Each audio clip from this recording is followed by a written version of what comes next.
لاکھوں کروڑوں بندوں میں سے ہم چند نفوس کو یہاں بیٹھ کر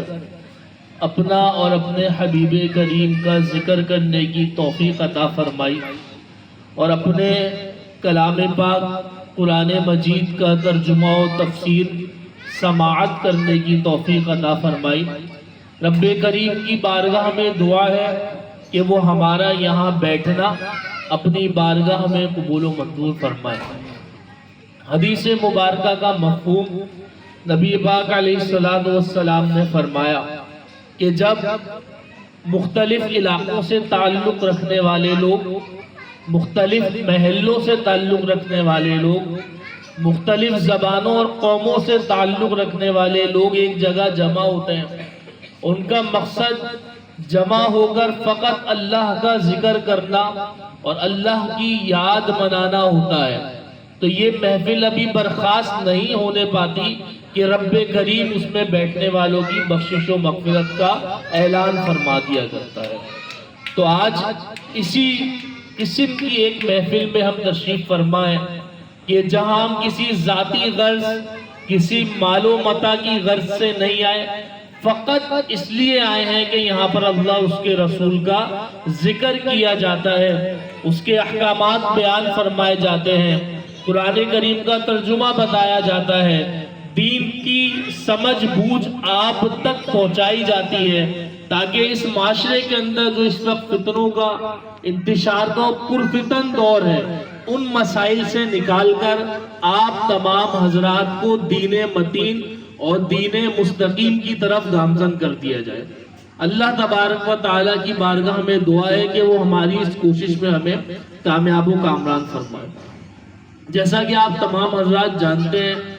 کہ فقیر کی ذمہ داری قرآن پاک کا ترجمہ بتانے کے لیے ہے، اور سورۃ البقرہ کا ترجمہ مسلسل ان نشستوں میں چل رہا ہے، تو الحمدللہ رب العالمین بہت جلد چند ایک نشستوں میں ہم تقریباً پہلے سپارے کا ترجمہ مکمل لفظ و لفظ سماعت فرما چکے ہوں گے۔ آج ہم سلاس کے آگے سے کچھ آیتوں کا ترجمہ سماعت فرمائیں گے۔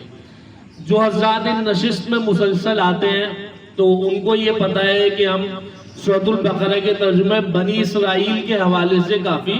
تفصیل سے پڑھ چکے ہیں۔ بنی اسرائیل حضرت ابراہیم علیہ السلام کی اولاد میں سے ہیں، اور حضرت ابراہیم علیہ السلام کی ایک اولاد حضرت اسحاق علیہ السلام تھے، ان کے بیٹے حضرت یعقوب تھے، اور حضرت یعقوب کا ہی نام اسرائیل تھا، اس لیے یہ بنی اسرائیل کہلائے، اور بنی اسرائیل آگے جا کے یہودی بنے۔ اور اسی طرح حضرت ابراہیم علیہ السلام کی ایک اور اولاد جو حضرت اسماعیل علیہ السلام تھے، اور ہمارے نبی پاک صلی اللہ علیہ وسلم جس نسل میں تشریف لے کر آئے وہ بنی اسماعیل کی ہی نسل تھی۔ تو آج کے ترجمے میں ہمیں یہ سننے کو ملے گا کہ آیا کہ اللہ تعالیٰ نے امامت کا منصب حضرت ابراہیم علیہ السلام کی نسل میں کیوں رکھا؟ وہ بنی اسرائیل ہو یعنی حضرت یعقوب علیہ السلام کی اولاد ہو، یا بنی اسماعیل ہو ہمارے نبی پاک علیہ السلام میں، لیکن اولاد ابراہیم سے ہی ان کا تعلق ہے،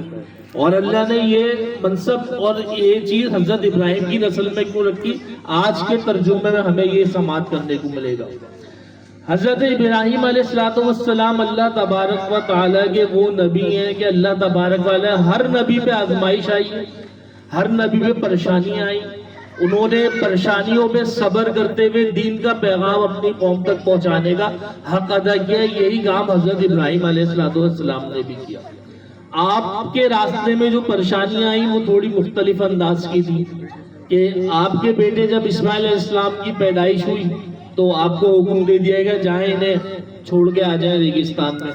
تو آپ کو ریگستان میں حضرت حاجرہ کے ساتھ چھوڑ گئے، حضرت اسماعیل گود میں تھے، پاؤں رگڑے، وہاں سے زمزم کا کنواں نکلا، ہم یہ سارے واقعات سنتے ہیں، ہمیں پتہ ہی ہے۔ اسی طرح حضرت ابراہیم پہ ایک آزمائش اس طرح کی بھی آئی کہ ان کو نار نمرود میں ڈالنے کی کوشش کی گئی، جب اس آگ میں ڈالا گیا تو وہ آگ اللہ کے حکم سے گلزار بن گئی۔ اللہ نے فرمایا یا نار کونی بردا و سلاما علی ابراہیم، کہ اے آگ ٹھنڈی ہو جائے، ابراہیم کے اوپر سلامتی والی ہو جائے، تو وہ آگ گلزار بن گئی۔ اور پھر ایک آزمائش ایسی بھی آئی کہ وہ بچہ جو گود میں تھا اسے کہا ریگستان میں ماں کے ساتھ چھوڑ جاؤ، چھوڑ کے چلے گا، اللہ کا حکم پورا کیا۔ جب وہ بچہ تھوڑی بڑی عمر کا ہوا، 10-12 سال کا ہوا، یعنی کہ حضرت اسماعیل علیہ السلام، تو حکم ہوا کہ خواب میں جاؤ، اسے دیکھو میں ذبح کر رہا ہوں، تو حکم ہو اسے ذبح کر دو۔